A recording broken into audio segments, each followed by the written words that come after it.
Welcome, Red Knight.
deep the bullet lies,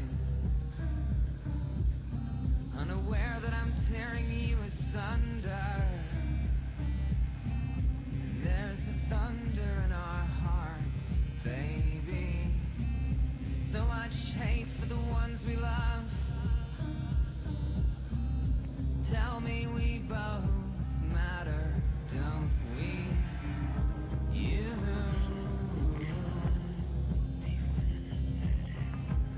and me. You and me won't be unhappy. If I only could make a deal with God, get him to swap our places, be running up that road, be running up that hill, be running up that building. If I only could.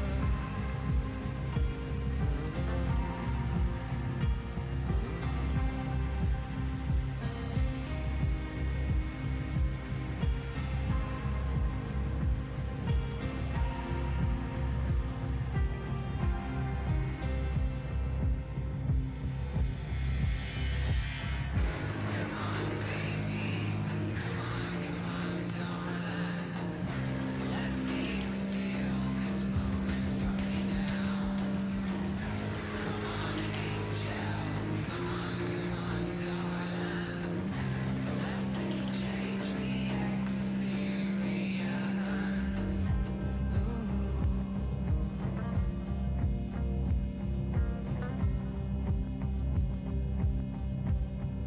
And if I only could make a deal with God, get him to swap our places, be running up that road, be running up that hill with no problem.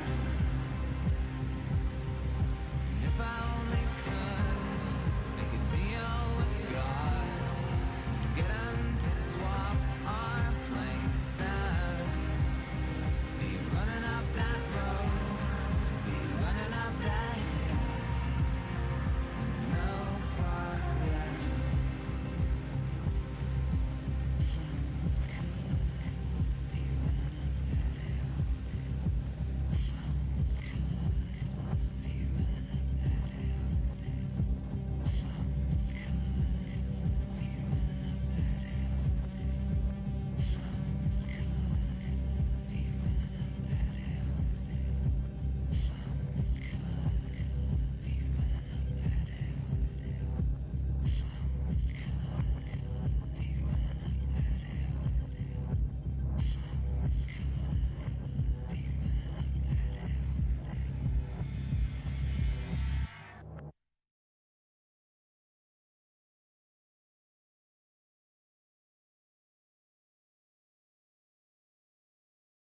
I serve the flaming fist! Hello, guys, and good evening. Welcome to Hellfire Club. We have made it here in the Dragon's Roost, a great place to be, and on to a very fun time here tonight. Look forward to chat with you here very soon as we begin for a fun schedule of Timeline Chapter 13, Baldur's Gate 3, Hunt Showdown, whatever good fun we can get throughout the night. We have made it, and here we are for some Hellfire Club greatness. Several injuries from the last couple days, including sunburn, but it was worth it for the life experience, if not other things. We'll show you a few things. Did try to do IRL stream House of the Dragon for my new phone. Mobile stream did not work. It did not go through, and every time I tried to switch the camera, it would crash. But it looks like the broadcast did not go through in the first place, so I'll show you some pictures for that in a little bit here. We have Timeline Chapter 3 to start. Very excited with that. Let's go ahead and get our medieval background. And to welcome everybody to the Roost for our very special and fun Hellfire Club here on schedule for quite a while. No one has quite started off the chat just yet. But here it is with the new channel rewards. Dragon Standard celebrating Mr. Willie Flynn for the month. The rest of the month here. And we do have the post from several days ago mapping out tonight's events. So we've got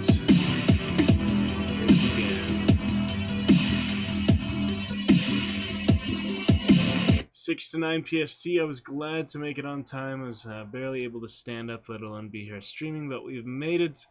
And we can go a bit past 9 p.m. actually, so that's just kind of a good general guidelines. But we'll stream at least a good, probably 4 hours, more than 3 hours. So we'll get started here for a lovely time of it.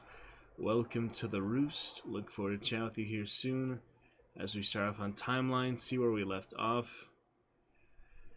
And several other good things in the mix. We'll get some more pictures up soon. Take a look at a few things, House of the Dragon and otherwise.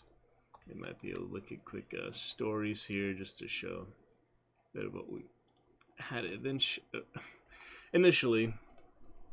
But let's take a quick look on things from the weekend in the city. So there is the actual Castle San Diego Comic-Con, House of the Dragon. We are outside at least, and it's looking pretty cool. I'll show you in the big picture. If you like, you see the stream trying to go through. And there's other Doctor Strange one went to first time, and there's a mask and such there. A fun time of it. In general, though, it gives you an idea. And frame drop looking very smooth, good tonight. Don't need to mess with any Wi-Fi stuff, that is nice. Hellfire Club getting started here for the first time for the official stream. We had little teasers there for it back on Friday or so, Thursday. But here we are officially. Yeah, a bit of chivalry there yesterday. We get to the afternoon. Oh yes, it was of course for the great day on the 22nd, the evening of the 22nd. That would be Thursday evening, very late midnight stream.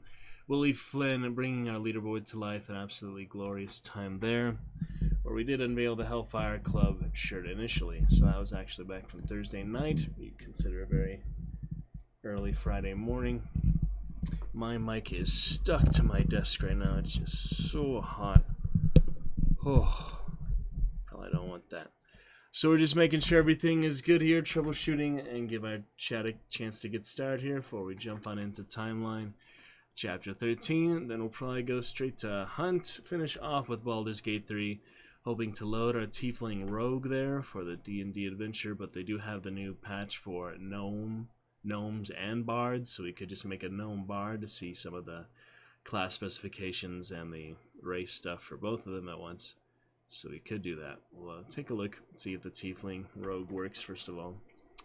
And we're set pretty much for a fun evening. We'll take a look at schedule throughout the rest of the week. Got some busy family events and other things. We will have a very fun castle stream this week though. I think I'll pick it up from where I left off on my birthday stream. Battery running out just before the main battle between the knights of the tournament and such started. So maybe that's a good point to start the stream this time. Just enjoy all the other stuff in person, maybe take a couple pictures and clips real quick, but the actual main Twitch stream we could do for the duels itself. That may be a fun time to start that off. So try to save some battery on the way. Looks like we got better mobile chargers and other such, and of course custom playlists and all the rest there. But to get things started here for tonight, we are on schedule, which is great. We are able to come through vertically and get that Hellfire Club hype there. I saw several shirts even at Comic-Con for it, so it's very fun thing to have. We posted a bit. We have the schedule there fully announced all across Instagram, everywhere else. What in the heck Discord is this? Oh, Favelot changed his Discord to Pog Marketplace. Alright, Favelot, you can tell me about that later, but interesting. Very interesting.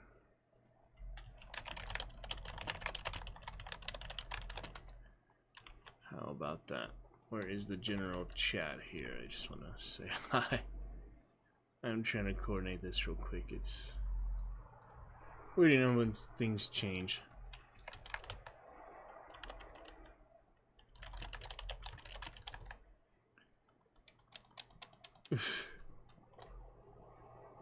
Baby schedule. Anyway, I hope to see you later, Fable. I hope you're doing good. We have the news channel reward for Willie Flynn. Our chat remaining Kristen, I don't know what good ways are there to describe a chat yet chatted in. There's quite a few things, but we'll figure that out throughout the course of the coming year. Some opinions, other things. But a few more for Nightbot. I was hoping to get Aaron the Moore speech here tonight. Not quite enough time for that, but we got the channel award. We're going to think of 27th channel award. We have the community goal is the main thing here tonight, so that is good.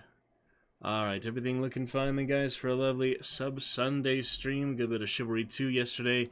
It's a little salty for that. We'll continue to improve and learn from that. It's not a big deal, but it's going to be just fine. For now, though, we are ready to get started for our material here. Hunt to come in a bit. We'll see if we have some partners tonight. Enjoy it in any case. We're trying to finish off summons and begin the new daily counter of 5 to finish by Thursday, which will be perfect for schedule. If we can get all that together bit by bit, start it a little earlier some days, which is just a fun system thing to do. The event for it starting on Wednesday for Serpent's Moon. We'll play a good bit of that after. Fun time here for Timeline Chapter 13, which we will find our place right now, and then we'll finish off with a good bit, at least a solid few minutes of solo play. Looks like no co-op quite yet here.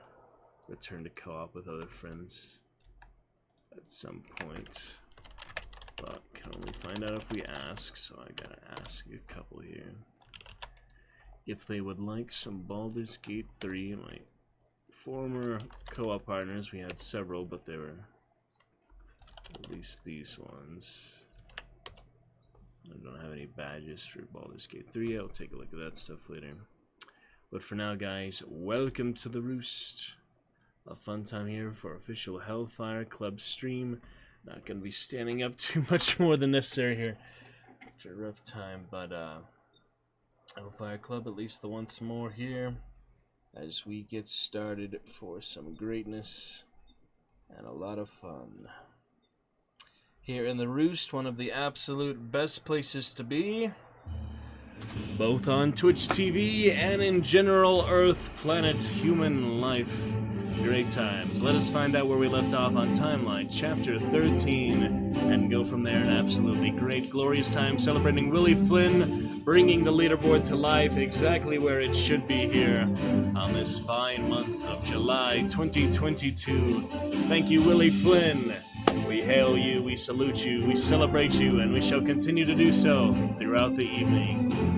Let's check out some good times here for Chapter 13, where we left off. I remember we were at the courtyard, pretty early here on this checkpoint. ITC Laboratory. Entering the dark canopy of trees. This could be it. Is that it, we think? Dark canopy of trees. I remember I started out pretty early here on this part of it. Over there. Somewhere around here. I'm gonna double check. So we have the stuff with the abbot and all. Is that already?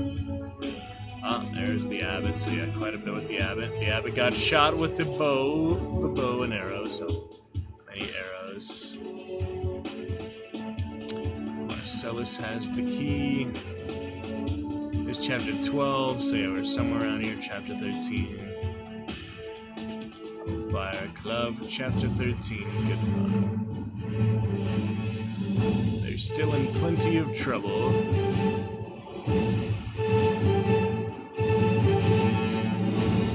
I think we were around there. So yeah, that was after they were attacked at the monastery or so. Gotta find a good place here to continue on with that. We have our voice mod in full use activation. Anytime you guys would like, we'll do some more experiments. Sorry about that. More experiments soon with other good fun for that, but that is some voice mod. We'll will be a bit better with headphones. I'm never going to hear myself again without headphones in.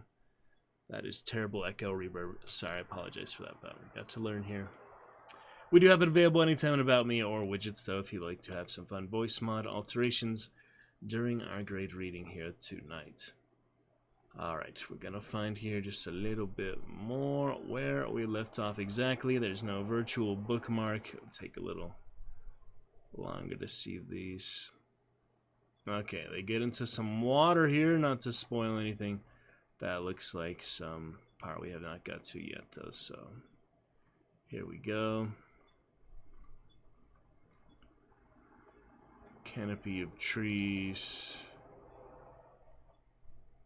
Huh. Trying to make sure that where we left off. The real definite way to tell is we do go to the previous VOD where we read it and we just double check from there. Very impressive frame drop tonight, really not budging. Now I'm finally going to get someone I look on YouTube, but this is the best time for it to calm down and to stabilize it. So let's see. Thursday Greatness. We did not get to Timeline. Wednesday Warp. We got to Lovecraft. Tuesday, all that. Magnificent Monday, our previous, about a week ago, we last read Timeline at the beginning. Let's see exactly where we left off. Okay, that should be okay. Stern had managed to build. We'll find exactly where we left off here before we got on to Hunt. 34 I haven't played since. That will make it really easy. I suggest that you. What are you supposed to do that? I don't know what was going on there, but. Game capture bug. It's alright. That's got to be a flour mill, Chris said. Probably with the grinding wheels on the upper floor. The flour goes down a chute to bins on the bottom floor, where it's easier to sack the flour and carry it out. Alright, I found exactly where that was. Bins on the bottom floor with the flour. Who said anything about climbing? Okay, so we were indeed not where I thought it first left off. This is pretty much in the middle. I was looking higher or something. That's the place, though. Got it. It might be for metalwork, a pulper or a paper, or a pounder for beer mash, or even a woodworking mill. Okay, that is where we left off. Yeah, not just by looking, no. Kate said, "I'm sorry. Why are we right even there. bothering to that is there?" And we swim. Chris shook his head. No way. The bridge pylons in the water were sheer. The stones It's green and slippery with algae. algae. We'd never climbed there. Who said anything about climbing? What in the world? Alrighty, the interest of time and most entertaining, successful producement and development material. We should get back to timeline here later in the week. It's a pretty good time to live out there. Fire trucks. Climbing with Thunderstorms algae yet, so not sure what that's about. We should get back to time. Okay. Who said anything about climbing? Who said anything about climbing? Alrighty, the interest of time and most entertaining, successful. Monday, there we left off. We are ready to pick it up. Right there at 9:27:33, out chapter 13. Look forward to chat with you soon. Get our chat started for the night. For now, into the timeline playlist, and of course, a very special Hellfire Club stream in general. We have made it, and we're kicking it off here for an excellent time of it. Let us begin at the 24-minute mark with timeline chapter 13. Look forward to chat with those available, those who make it one of the absolute best streams on Twitch and places to be in general. And let's begin. No other distractions or things needing to be tied up for now. Let's go ahead and get started. Who said anything about climbing? Merrick said, on to 9:27:33. And here we go, ready for a lovely evening on stream, on Roost. Great place to be. Everything work out great. Chat with you soon. You're available to chat, ready to chat. Welcome to chat anytime, any moment. During the reading and all, it is not distracting. It is very much welcome and appreciated. So, let's begin at 09:27. 33. We'll make some more videos, infomercials, and such for those who have not chatted yet on any Twitch streams, so I can get the feel for it, be a bit more familiar. But for now, we're good. And let's begin. Chris gasped as he felt the chill of the river. Merrick was already pushing away from the shore, drifting downstream with the current. Kate was right behind him, moving to the right, trying to align herself in the center of the stream. Chris plunged after them, glancing nervously toward the shore. So far, the soldiers hadn't seen them. The gurgle of the river was loud in his ears, the only sound he heard. He turned away, looking forward, toward the approaching bridge. He felt his body tense. He knew he had only one chance. If he missed, the current would sweep him downstream, and it was unlikely that he would ever make his way back up again without being captured. So this was it. One chance. A series of small stone walls had been built out from the sides of the river to accelerate the water, and he moved forward more rapidly now. Directly ahead was a watercourse slide. Just before the wheels, they were in the shadow of the bridge. Everything was happening fast. The river was white water, a rushing roar. He could hear the creak of the wooden wheels as he came closer.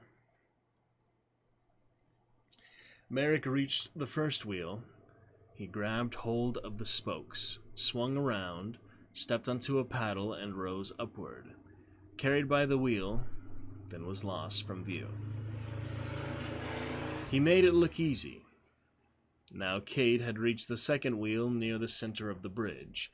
Agile, she easily caught the rising spoke, but in the next moment she almost lost her grip, struggling to hold on. She finally swung up onto a paddle, crouching low. Chris slid down the angled watercourse, grunting as his body bounced over the rocks. The water around him boiled like rapids, the current carrying him swiftly toward the spinning water wheel. Now it was his turn. The wheel was close. Chris reached out for the nearest spoke as it broke water and grabbed, cold and slippery. Hand slid on algae. Splinters cut his fingers. Losing his grip, he grabbed with his other hand. Desperate, the spoke was rising into the air. He couldn't hold it. Let go, fell back into the water. Grabbed for the next spoke as it came up. Missed it.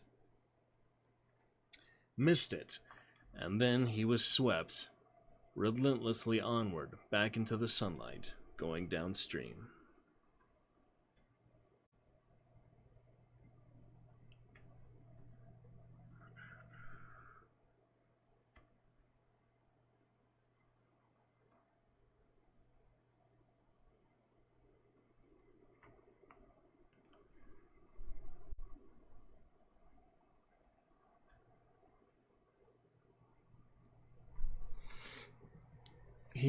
He'd missed.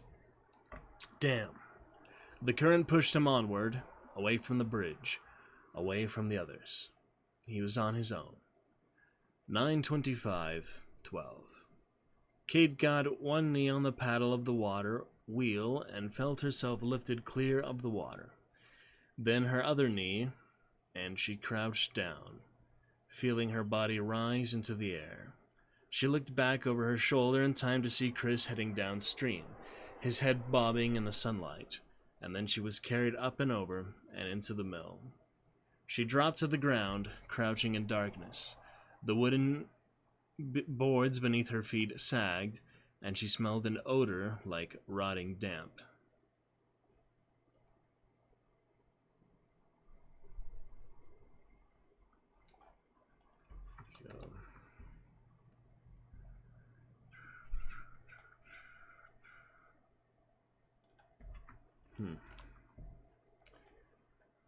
Okay.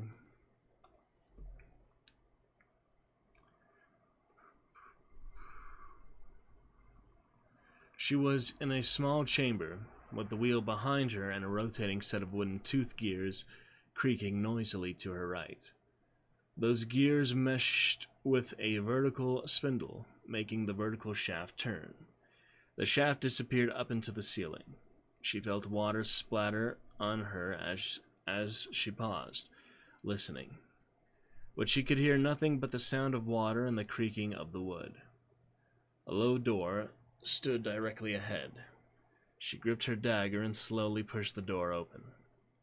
Grain hissed down a wooden chute from the ceiling above and emptied into a square wooden bin beside her on the floor. Sacks of grain were piled high in the corner. The air was hazy with yellow dust. Dust covered all the walls, the surfaces, and the ladder in the corner of the room that led up to the second floor. She remembered that Chris had once said that this dust was explosive, that a flame would blow the building apart, and indeed, she saw no candles in the room, no candle holders on the walls, no sort of fire. Cautiously, she crept toward the ladder. Only when she reached it did she see two men lying among the sacks, snoring loudly, empty wine bottles at their feet. But neither gave any sign of awakening. She began to climb the ladder. She passed a rotating granite wheel turning noisily against another below. The grain came down a sort of funnel and entered a hole in the center of the upper wheel. Then ground grain came out the sides, spilling through a hole to the floor below. In the corner of the room, she saw Merrick, crouched over the body of a soldier lying on the ground. He held his finger to his lips and pointed to a door on the right. Kate heard voices, the soldiers in the gatehouse. Quietly, Merrick raised the ladder and slid it over to block the door shut. Together they removed the soldier's broadsword, his bow, and his quiver of arrows. The dead body was heavy. It was surprisingly difficult to strip the weapons. It seemed to take a long time. She looked at the man's face. He had a 2-day growth of beard and a canker sore on his lip. His eyes were brown, staring. She jumped back with fright when the man suddenly raised his hand toward her. Is that Sir Dome the Dude starting off our chat for a very special Hellfire Club stream? My Mordhau friend, of course. Welcome back. Welcome back to Dome. Hope you're having a lovely evening here. You just caught us for our great Hellfire Club, very special stream announced here earlier in the week. Very glad that you could make it, Sir Dome. Thank you for starting up our chat as we begin with Timeline Chapter 3 for some fun Baldur's Gate 3 and a lovely time in one of the absolute best streams on Twitch and places to be in general. We'll get to some Hunt here shortly, playing some Chivalry 2 a bit yesterday, which you may also enjoy. And yes, here we are for Hellfire Club right away. Lovely to see you, Sir Dome. We have voice mod available for you. We have a new cheer menu. We are celebrating Willie Flynn, bringing our monthly leaderboard to life for an excellent time there. But very appreciative of you to start off our chat here for the evening with your green dragon looking absolutely magnificent there. That little green dragon avatar. How about that? No Mordhau tonight, Dome, but probably play it at some point again between Chivalry 2.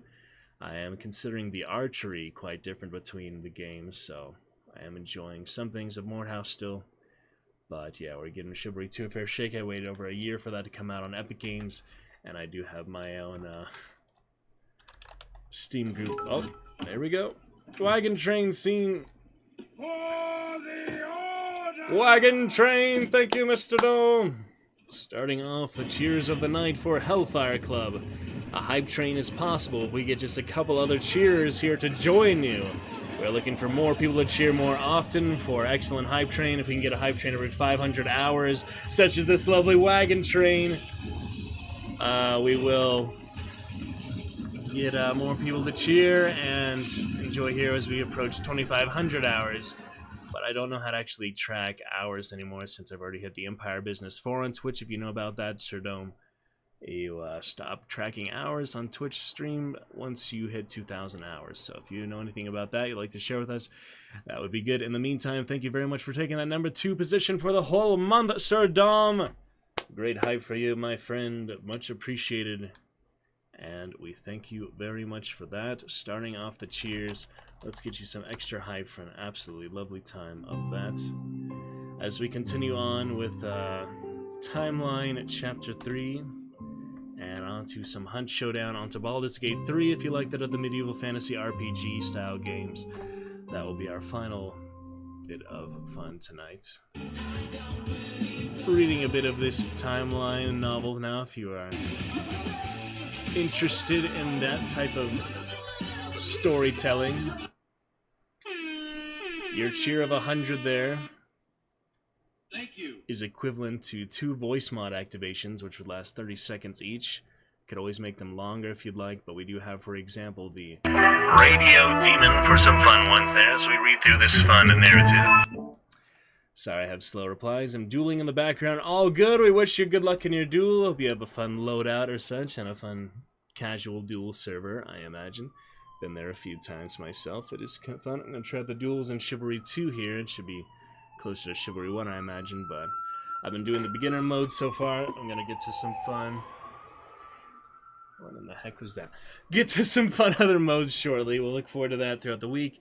Gonna get to a Hunt Showdown event, Serpent's Moon. That's looking really exciting. You get some green alert trip mines, stuff like that. So a lot of fun skins, legendaries there.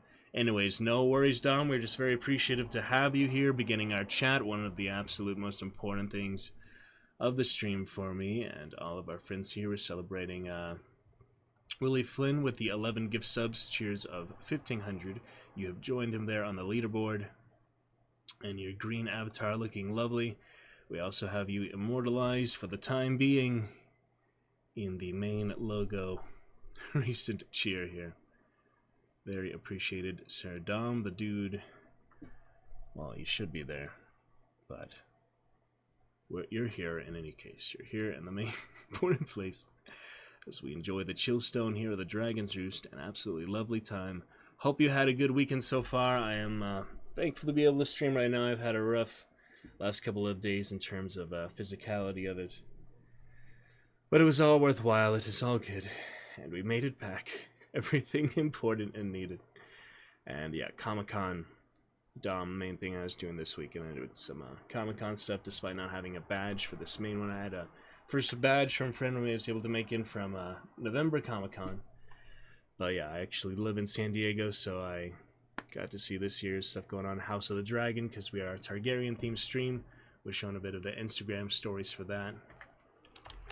And we have a few different Instagrams and socials and things like that. Have a cool stream setup. Thank you, Dom. We'll continue the fun here as we read the story. Much appreciated for your wagon train there. Let's get some hype for you in the Discord as well. Perhaps in Fire and Ketchup. You're welcome to join us anytime you'd like as well, Dome. It is a fun, free community server. Had since Discord was pretty new. And now that finally streaming for the past year, making a bit more good use of it. So it's a good time. Let's get you a little hype here for starting off the cheers. First cheer of the night. If another Dragon supporter or two adds to it, we could be looking our third ever hype train tonight. We are going for that. It is very nice to have the hype train. You get exclusive hype rewards. It is literally a community thing that you cannot have just one person cheering, though. It is multiple people needing to contribute for that. But I have contributed in my time on Twitch more recently to 3 hype trains in various places, including my own. But get these exclusive hype channel Twitch emotes, so those are fun too. We're gonna get our next emotes here soon, next sub badge, other stuff like that. Let us see where we left off, Timeline Chapter 3. Just very excited to have our chat started by lovely Mr. Sir Dom, the dude. Hope you're enjoying your duels. Love to chat with you and to see you tonight.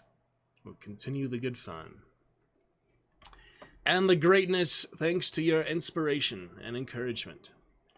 Much appreciated on for a great week into this good weekend. Can you believe the last few days of July? It's literally a week, 1 week of July to go. This is the last week for the last day of the month, Sunday, July 31st.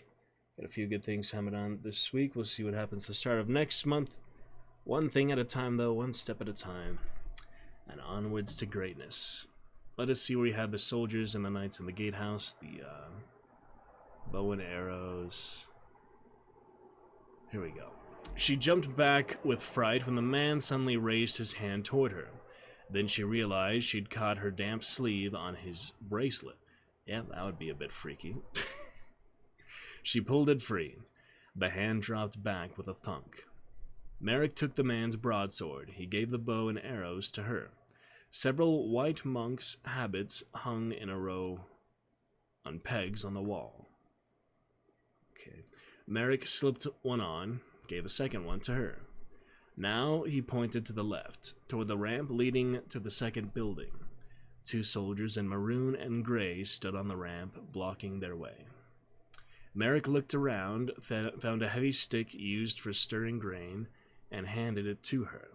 He saw more bottles of wine in the corner. He took 2, opened the door, and said something in Occitan, waving the bottles at the soldiers. They hurried over. Merrick pushed Kate to the side of the door and said one word. Hard. The first soldier came in, followed immediately by the second. She swung the stick at his head and hit him so hard she was sure she had broken his skull. But she hadn't. The man fell, but immediately started to get up again. She hit him 2 more times, and then he fell flat on his face and didn't move. Meanwhile, Merrick had broken the wine bottle over the other soldier's head, and he was now kicking him repeatedly in the stomach. The man struggled, raising his arms to protect himself, until she brought the stick down on his head. Then he stopped moving. Good encouragement for your duels and such. Listen to this while you fight there. Mr. Sardam, the dude. Merrick nodded, slipped the broadsword under his robes, and started across the ramp, head slightly bowed, like a monk. Kate followed behind.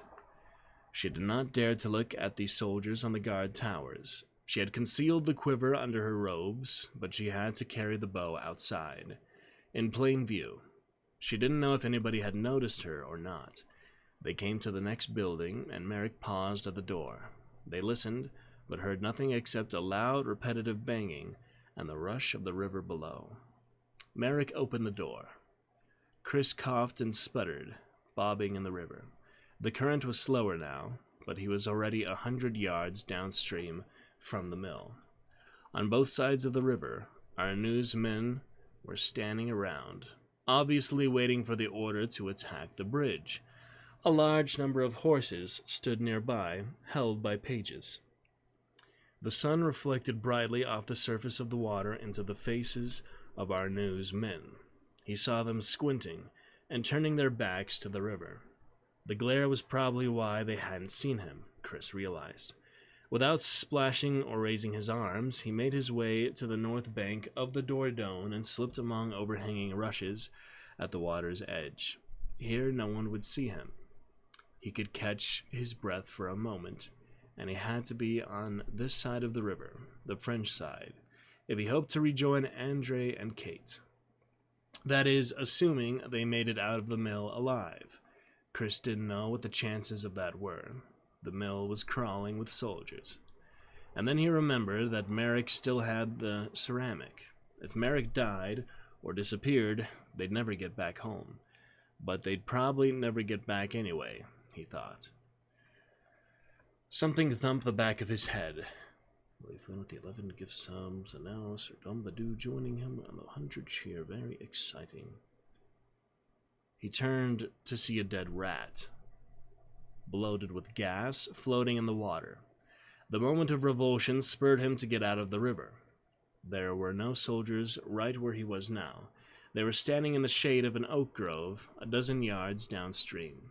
He climbed out of the water and sank down in the undergrowth. He felt the sun on his body warming him. He heard the soldiers laughing and joking. He knew he should move to a more secluded place, where he was now, lying among low bushes on the shore. Anyone walking along the riverside trail would easily see him, but as he felt warmer, he also felt overcome with exhaustion. His eyes were heavy. his limbs weary, and despite his sense of danger, he told himself he would close his eyes just for a few moments. Just for a few moments. Inside the mill, the noise was deafening. Kate winced as she stepped onto the second floor landing and looking down on the room below, running the length of the building. Twin rows of trip hammers clanged down on blacksmith's anvils, making a continuous banging that reverberated off the stone walls. While I remember here, I do want to check real quick on my fatigue that I opened all the windows to cool down the house, as well as this door here. Give me 1 second.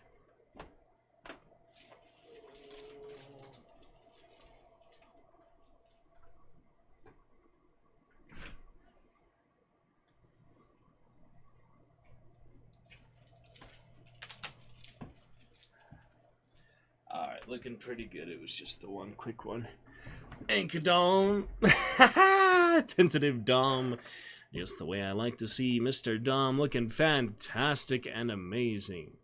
With the green dragon of all the places you could be on Twitch TV and the rest in your life and your world on planet Earth and this universe in existence, you chose to be here, making it a great night, inspiring us for an absolutely wonderful time. Appreciate your cheer very much. Appreciate your chatsmanship, your chatting, your spokesmanship, your interaction. Glad to see you, sir. Dom the dude with the green dragon joining us in the roost for an absolutely lovely time. Okay.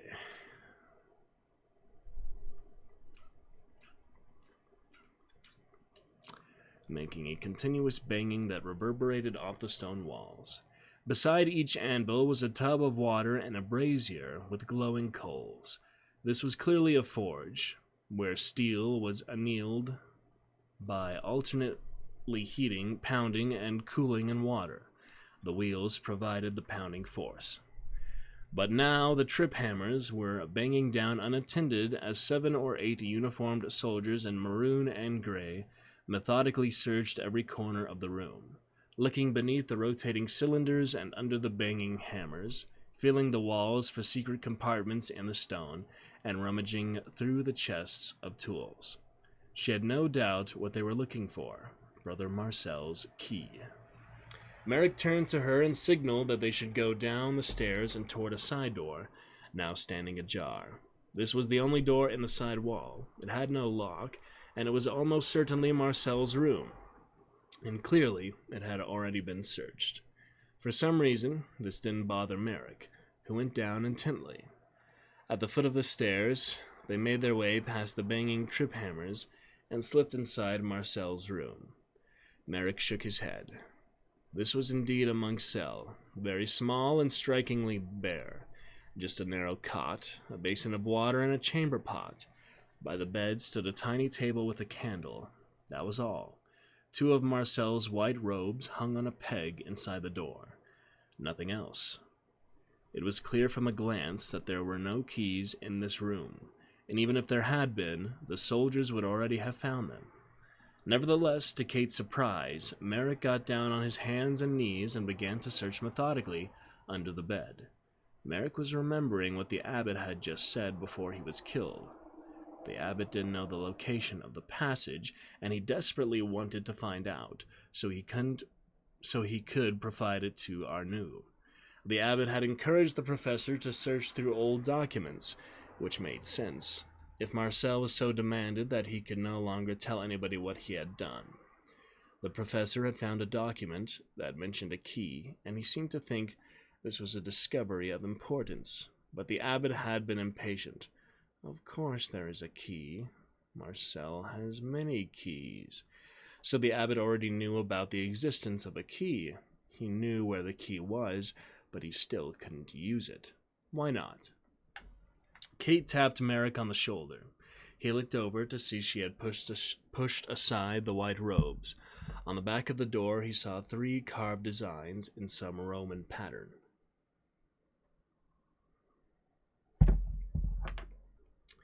The designs had a formal, even decorative quality that seemed distinctly unmedieval. And then he realized that these weren't designs at all. They were explanatory diagrams. They were keys. The diagram had held his attention. That had held his attention was the third one, on the far right side. It looked like this. The diagram had been carved in the wood of the door many years before. Undoubtedly, the soldiers had already seen it, but if they were still searching, they hadn't understood what it meant. But Merrick understood. Kate was staring at him, and she mouthed, "Staircase?" Merrick pointed to the image. He mouthed, "Map." Because now at last, it was all clear to him. Vivix wasn't found in the dictionary because it wasn't a word. It was a series of numerals, V, IV, and IX, and these numerals had specific directions attached to them, as indicated by the text in the parchment. Decide, which was also not a word, but rather stood for dextra, sinistra, dextra, or in Latin, right, left, right. Therefore the key was this. Once inside the green chapel, you walked 5 paces to the right, 4 paces to the left, and 9 paces to the right. And that would bring you to the secret passage. He grinned at Kate. What everybody was looking for, they had at last found. They had found the key to Laroque. 9-10-23. Now all they had to do was get out of the mill alive, Kate thought. Merrick went to the door, peered cautiously out at the soldiers in the main room. She came up alongside him. She counted 9 soldiers, plus Dakir. That made 10 altogether. 10 against 2. The soldiers seemed less preoccupied with their search than before. Many of them were looking at one another over the pounding trip hammers, and shrugging as if to say, "Aren't we finished? What's the point?" Clearly, it would be impossible for Kate and Merrick to leave without detection. Merrick pointed at the stairs to the upper ramp. "You go straight to the stairs and out of here," he said. "I'll cover you. Later we'll regroup downstream on the north bank, okay?" Kate looked at the soldiers. "It's 10 against 1. I'll stay," she said. "No, one of us has to make it out of here. I can handle this. You go." He reached in his pocket. "And take this with you." He held out the ceramic to her. She felt a chill. "Why, Andre?" "Take it." And they moved out into the room. Kate headed down toward the stairs, returning as she had come. Merrick moved across the room toward the far windows, overlooking the river. Kate was halfway up the stairs when she heard a shout. All around the room, soldiers were running toward Merrick, who had thrown back his monk's cowl and was already battling one. Kate didn't hesitate. Taking her quiver from beneath her robe, she notched the first arrow and drew her bow. She remembered Merrick's words. If you want to kill a man, she had thought it was laughable at the time. A soldier was shouting, pointing at her. She shot him. The arrow struck his neck at the shoulder. The man staggered back into a brazier, screaming as he fell into glowing coals. A second soldier near him was backing away, looking for cover, when Kate shot him full in the chest. He sagged to the ground, dead. 8 left.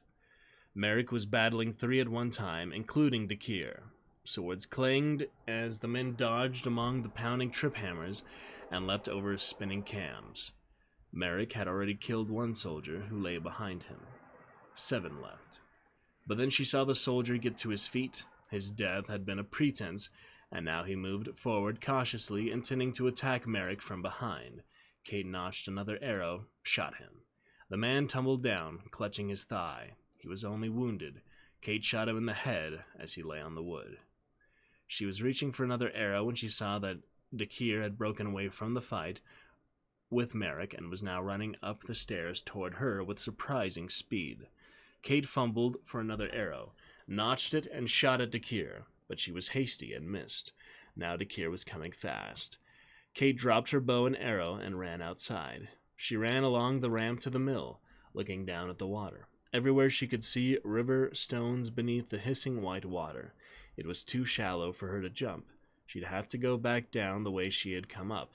Behind her, Dakir was shouting something. On the guard tower ahead, a group of archers drew their bows.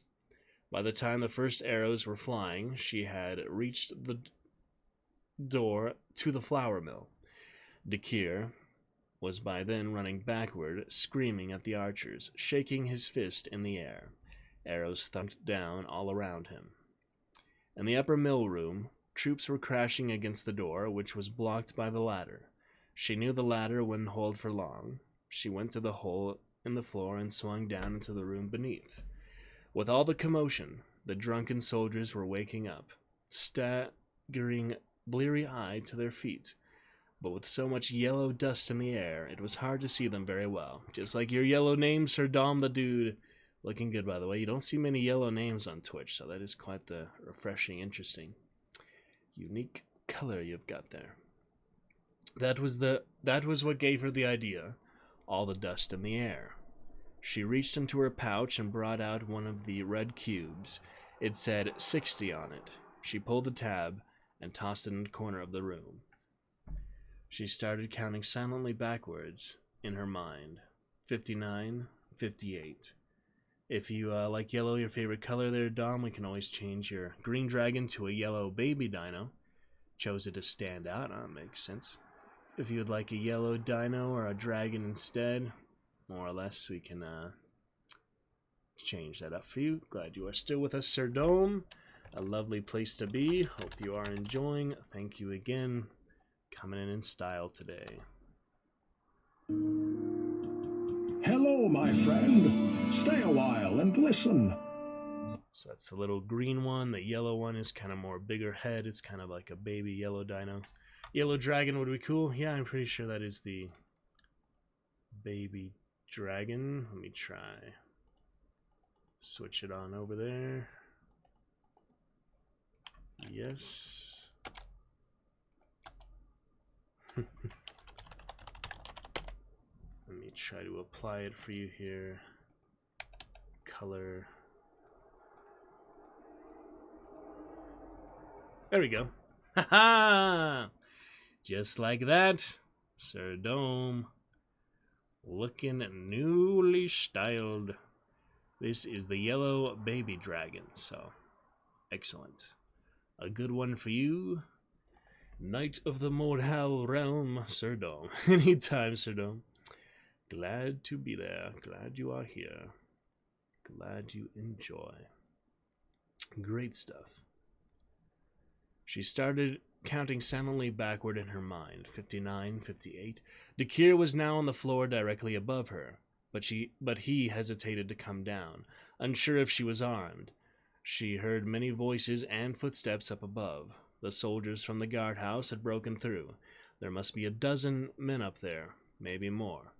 Out of the corner of her eye, she saw one of the drunken soldiers by the sacks lunge forward and grab at her. She kicked hard between his legs, and he fell whimpering, curling on the ground. 52, 51. She crouched down and moved into the small side room where she first arrived. The water wheel was creaking, spraying water. She shut the low door, but it had no latch or lock. Anyone could come in. 50, 49. She looked down. The opening in the floor, where the wheel continued its rotation downward, was wide enough to allow her to pass through. Now all she had to do was grab one of the passing paddles and ride the wheel down until she was low enough to drop safely into the shallow water. But as she faced the water wheel, trying to time her move, she realized it was easier said than done. The wheel seemed to be turning very fast, the paddles blurring past her. She felt the water spatter her face, blurring her vision. How much time was left? 30 seconds? 20? Staring at the wheel, she'd lost track. But she knew she couldn't wait. If Chris was right, the entire mill would explode any second now. Kate reached forward, grabbing a passing paddle, started to fall with it, chickened out, released it, reached again, chickened out, and then pulled back, took a breath, steadied herself, got ready again. She heard the thump of men jumping down from the upper floor, one after another into the adjacent room. She had no time left. She had to go. She took a deep breath, grabbed the next paddle with both hands. Pressing her body against the wheel, she slipped through the opening and emerged into sunlight. She had made it, until suddenly she was yanked away from the wheel and found herself hanging in midair. She looked up. Robert DeKeer held her arm in a steel grip. Reaching down through the opening, he had caught her at the last moment as she descended, and now he was holding her, dangling her in the air. Inches away, the wheel continued to turn. She tried to twist free of DeKeer's grip. His face was grim, determined as he watched her. She struggled. He held tight. Then she saw something change in his eyes. Some instant of uncertainty. There's the fire helicopter. Yeah, it must be a fire somewhere around here. There's fire trucks now. Fire helicopter, don't smell any smoke, so I don't think I do. Maybe I do. I don't know. Okay. We'll see. We'll be good. And the soggy wooden floor began to give way beneath him. Instant of uncertainty. Their combined weight was too much for the old wood planking. Yes, a voice mod there if you'd like to give it a try, Sir Dome. Pretty cheap amount of bits there to give a fun activation, some fun voices for you. Anytime, anyone available for anyone, any role or any ranking. Which for years had been soaked by water from the wheel. Definitely not required, though. The main thing important to me is you being here and enjoying our fun adventures tonight. The planks now bent slowly downward. One plank broke soundlessly, and DeKeer's knee went through, but still he held her fast. How much time, she thought. With her free hand, she pounded on DeKeer's wrist, trying to make him release her. How much time? DeKeer was like a bulldog, hanging on, never letting go. Another plank in the floor broke, and he lurched sideways. If another broke, he would fall through alongside her. And he didn't care. He would hang on to the end. How much time? With her free hand, she grabbed a passing paddle and used the force of the wheel to drag her body downward against DeKeer's restraining grip. Her arms burned with the tension, but it worked. The boards creaked. DeKeer was falling through. He released her, and she fell the final few feet toward boiling white water around the wheel. And then there was a flash of yellow light, and the wooden building above her vanished in a hot roar. She glimpsed boards flying in all directions, and then she upended and plunged headfirst into the icy water. She saw stars, briefly, and then she lost consciousness beneath the churning water. So they summoned the machine, basically, the time travel machine, just in time. Pretty exciting. 9:04:01. Chris was awakened by the shouts of soldiers. He looked up to see soldiers running across the mill bridge in great confusion. He saw a monk in a white robe climb out a window from the large building. Then he realized it was Merrick, hacking at someone inside with his sword. Merrick slid down on vines until he was low enough to risk jumping, then dropped into the river. Chris didn't see Merrick come to the surface.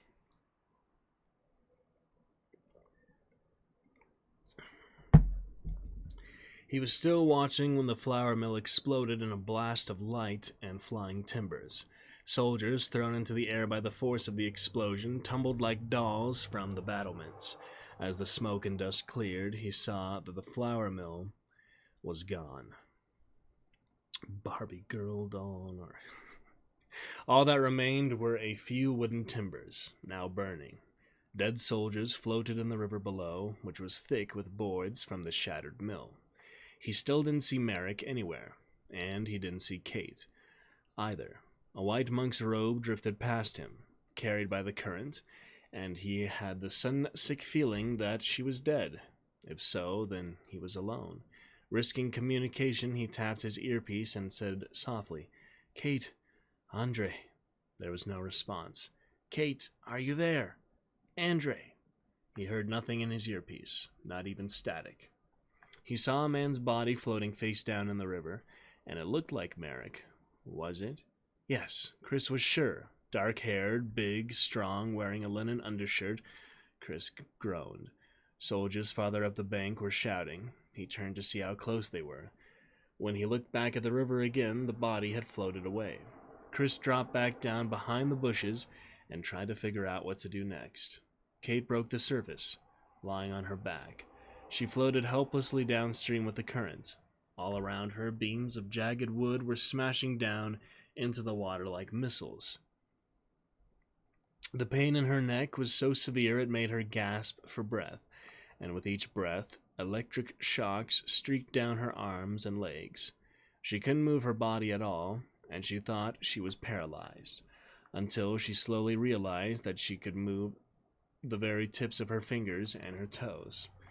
The pain began to withdraw, moving up her limbs, localizing now in her neck, where it was very severe, but she could breathe a little better, and she could move all her limbs. She did it again. Yes, she could move her limbs. So she wasn't paralyzed. Was her neck broken? She tried a small movement, turning ever so slightly to the left, then to the right. It was painful as hell, but it seemed okay. She drifted. Something thick was dripping into her eye, making it hard to see. She wiped it away, saw blood on her fingertips. It must be coming from somewhere on her head. Her forehead burned. She touched it with the flat of her hand. Her palm was bright red with blood. She drifted downstream, still on her back. The pain was still so strong, she didn't feel confident to roll over and swim. For the moment, she drifted. She wondered why the soldiers hadn't seen her. Then she heard shouts from the shore and realized that they had. Chris peered over the bushes, just in time to see Kate floating on her back downstream. She was injured. The whole left side of her face was covered in blood, flowing from her scalp, and she wasn't moving much. She might be paralyzed. For a moment, their eyes met. She smiled slightly. He knew if he revealed himself now, he would be captured, but he didn't hesitate. Now that Merrick was gone, he had nothing to lose. They might as well stay together to the end. He splashed into the water, wading out to her. Only then did he realize his mistake. He was within bowshot of the archers still on the remaining bridge tower, and they began firing at him, arrows hissing into the water. Almost immediately, a knight in full armor splashed out on horseback into the river from Arnu's side. The knight wore his helmet, and it was impossible to see his face, but he evidently feared nothing, for he placed his body and horse in a position to block the archers. His horse sank deeper as it came forward, and it was eventually swimming, the knight waist-deep in the water, when he hauled Kate across his saddle like a wet sack and then grabbed Chris by the arm, saying, "Allons!" as he turned back to shore. Kate slid off the saddle and onto the ground. The knight barked an order, and a man carrying a flag with diagonal red and white stripes came running up. He examined Kate's head injury, cleaned it, and stanched the bleeding, then bandaged it with linen. Meanwhile, the knight dismounted, unlaced his helm, and removed it. He was a tall and powerful man, extraordinarily handsome and dashing, with a dark wavy hair, dark eyes, a full sensuous mouth, and a twinkle in his eyes that suggested amusement at the foolish ways of the world. His complexion was dark, and he looked Spanish.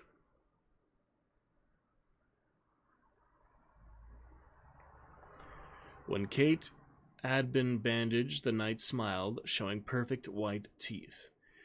"If you will do me the great honor to accompany me," he led them back toward the monastery and its church. At the side door of the church stood a group of soldiers and another on horseback, carrying the green and black banner of Arnu de Servol.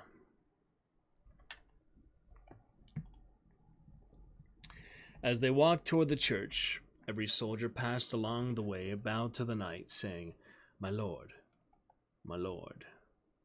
Following, Chris nudged Kate. "That's him." "Who?"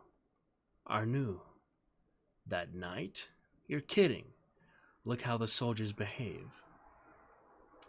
"Arnu saved our lives," Kate said. Chris was aware of the irony. In 20th century historical accounts of the time, Sir Oliver was portrayed as something close to a soldier saint, while de Servol was a black figure, one of the great evildoers of his age, in the words of one historian. Yet apparently the truth was just the opposite of the histories. Oliver was a despicable rogue, and Servole a dashing exemplar of chivalry, to whom they now owed their lives. Kate said, "What about Andre?" Chris shook his head. "Are you sure?" "I think so. I think I saw him in the river." Kate said nothing. Outside the church of St. Maury were long rows of men, standing with their hands bound behind their backs, waiting to go inside. They were mostly soldiers of Oliver, in maroon and gray, with a few peasants in rough garb.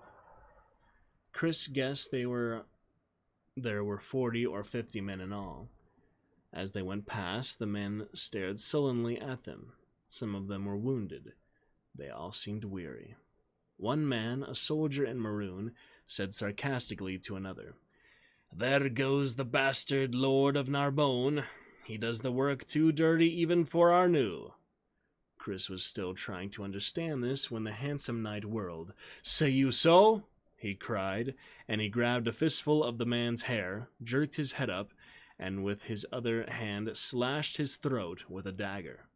Blood gushed down the man's chest. The men remained standing for a moment, making a kind of rasping sound. The man remained standing. Whew. Damn. "You have made your last insult," the handsome knight said. He stood smiling at the man, watched as the blood flowed, grinning as the man's eyes widened in horror. Oh yeah, brutality of the age indeed.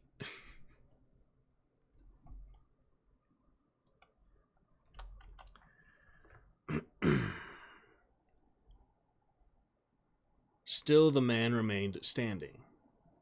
To Chris, he seemed to stand forever, but it must have been 30 or 40 seconds.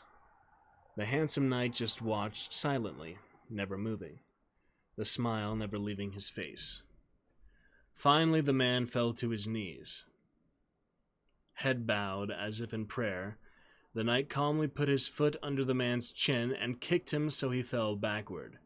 He continued to watch the man's death gasps, which continued for another minute or so. At last, he died. Yep, do not insult certain knights of the kind. Oh, unless you're prepared to back up your words, sometimes you really should keep your mouth shut. Okay. The handsome knight bent over, wiped his blade on the man's hose, and wiped his bloody shoe on his jerkin. Then he nodded to Chris and Kate, and they entered the church of St. Maury. The interior was hazy with smoke. The ground floor was a large open space. There could be no benches or pews for another 200 years.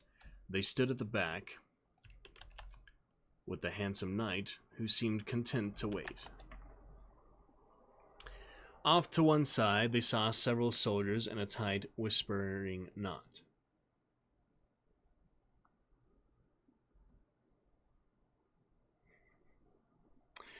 A solitary knight in armor was down on his knees in the center of the church, praying. Chris turned back to look at the other knights. They seemed to be in the middle of some intense dispute. Their whispers were furious, but he could not imagine what it was about. While they waited, Chris felt something drip on his shoulder.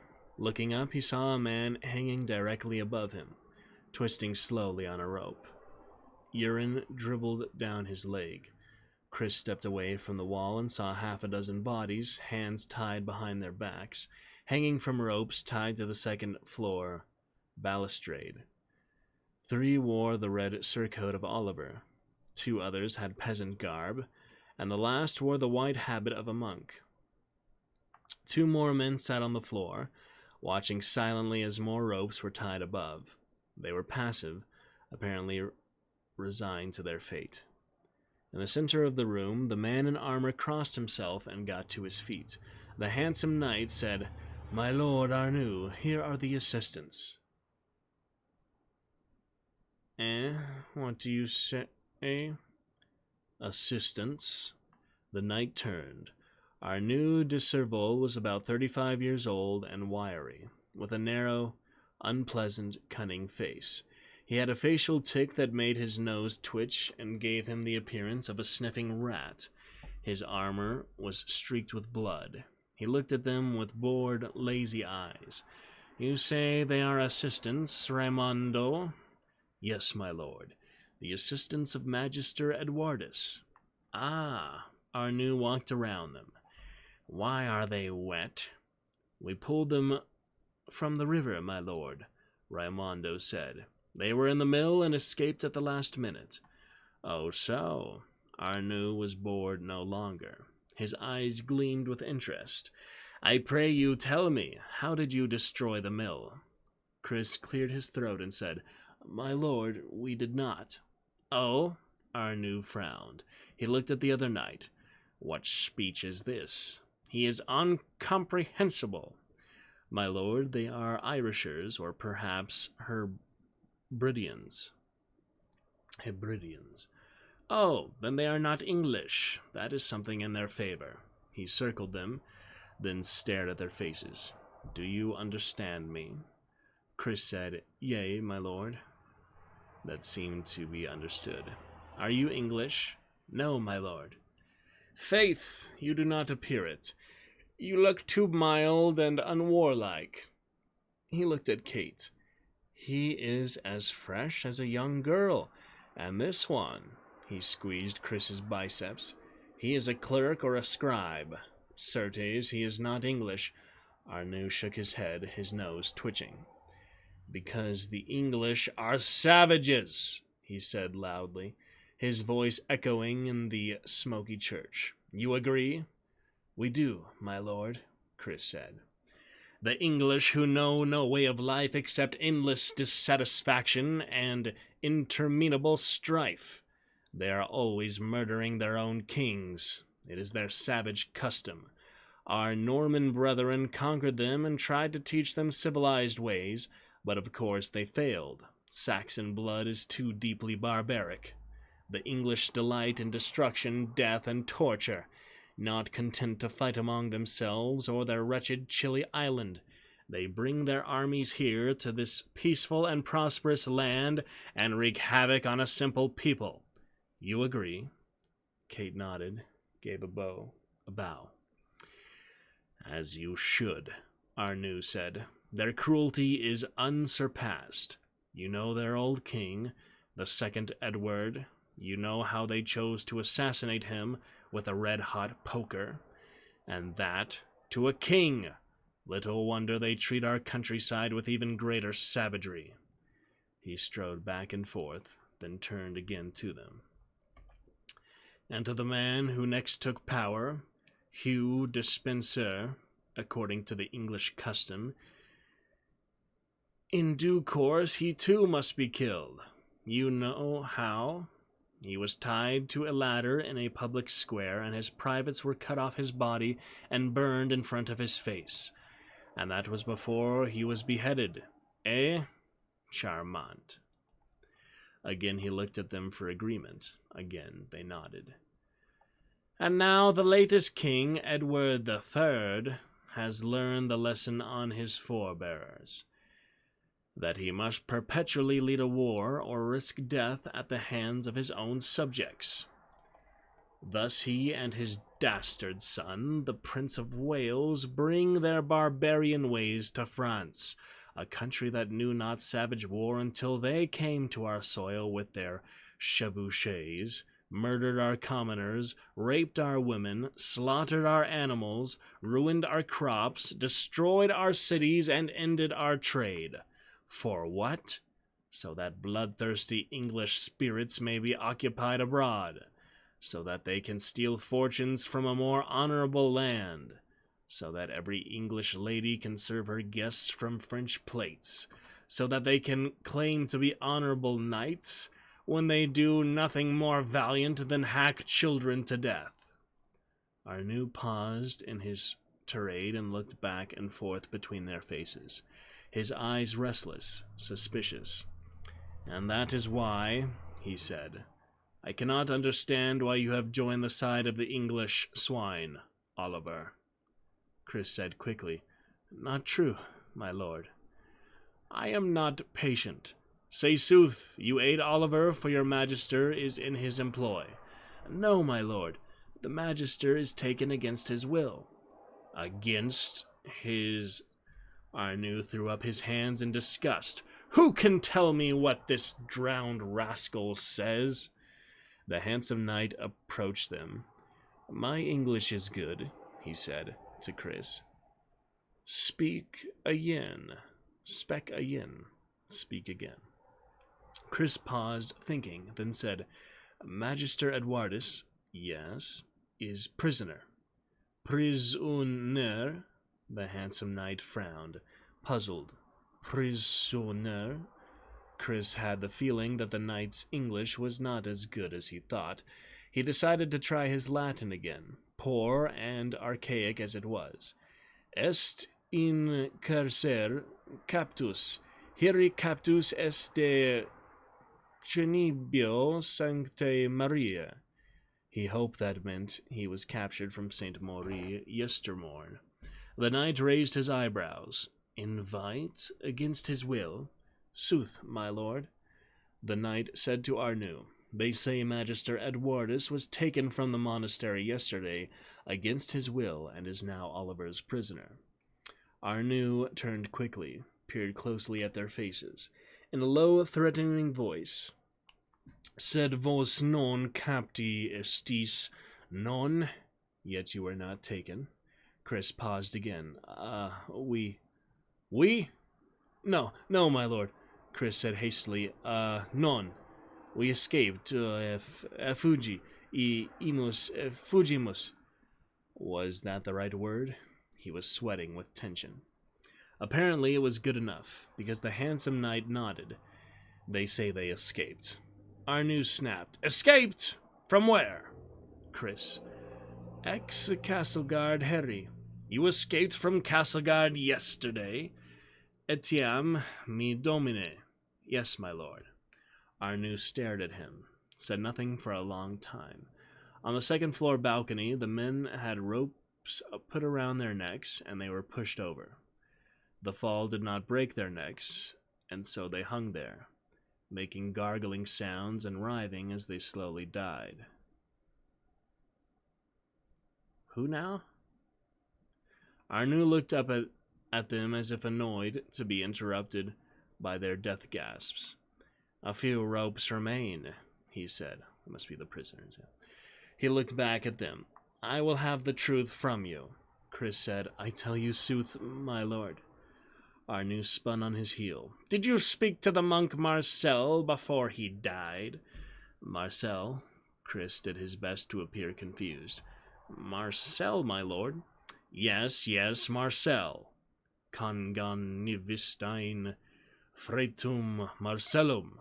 Do you know Brother Marcel? No, my lord. Transitum ad rocum cognitum habesine. For this, Chris didn't need to wait for the translation. The passage to Larocque. You know it? The passage, transitum, Chris shrugged again, feigned lack of knowledge. Passage to Larocque? No, my lord. Arnu looked frankly unbelieving. It seems you know nothing at all. He peered closely at them, his nose twitching, giving the impression that he was smelling them. I doubt you, in fact. You are liars. He turned to the handsome knight. Hang one, so the other talks. Which one, my lord? Him, Arnu said, pointing to Chris. He looked at Kate, pinched her cheek, then caressed her. Because this fair boy touches my heart, I will entertain him in my tent tonight. I would not waste him before. Very well, my lord. The handsome knight barked an order, and from the second floor men began to string another rope. Other men grabbed Chris's wrists and tied them swiftly behind his back. Chris thought, Jesus, they're going to do it. He looked at Kate, whose eyes were wide with horror. The men started to drag Chris off. My lord, came a voice from the side of the church. If you please. The knot of waiting soldiers opened, and the Lady Claire emerged. Claire said softly, "My lord, I beg you, a word in private." Of course, as you wish." Arnu walked over to her, and she whispered in his ear. He paused, shrugged. She whispered again more intently. After a moment he said, What will that serve?" More whispering. Chris could not hear any of it. Arnu said, "Good lady, I have already decided." Still more whispering. Finally, shaking his head, Arnu came back to them. "The lady seeks safe passage from me to Bordeaux. She says that she knows you, and that you are honest men." He paused. "She says that I should release you." Claire said, "Only if it please you, my lord. For it is well known that the English are indiscriminate in killing, while the French are not. The French show the mercy that comes of intelligence and breeding." "This is so," he said. "It is true that we French are civilized men, and if these two know nothing of Brother Marcel and the passage, then I have no further use of them. And so I say, give them horses and food, and send them on their way. I would be in the good graces of your Magister Edwardus, and so I commend myself to him, and wish God grant you safe journey to join him at his side, and so depart." Lady Claire bowed. Chris and Kate bowed. The handsome knight cut Chris's bonds and led them back outside. Chris and Kate were so stunned by this reversal that they said nothing at all as they walked back toward the river. Chris was feeling wobbly and lightheaded. Kate kept rubbing her face, as if she were trying to wake up. Finally, the knight said, "You owe your lives to a clever lady." Chris said, "Certes." The handsome knight smiled thinly. "God smiles upon you," he said. He didn't sound happy about it.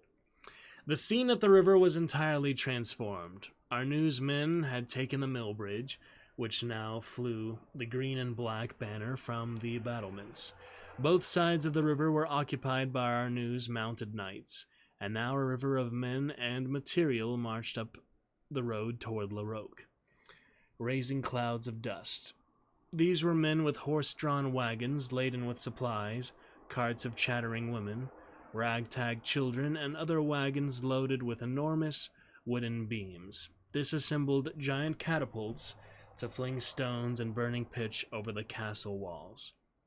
The knight had found a pair of horses for them, 2 ragged nags bearing marks of the plow collar. Leading the animals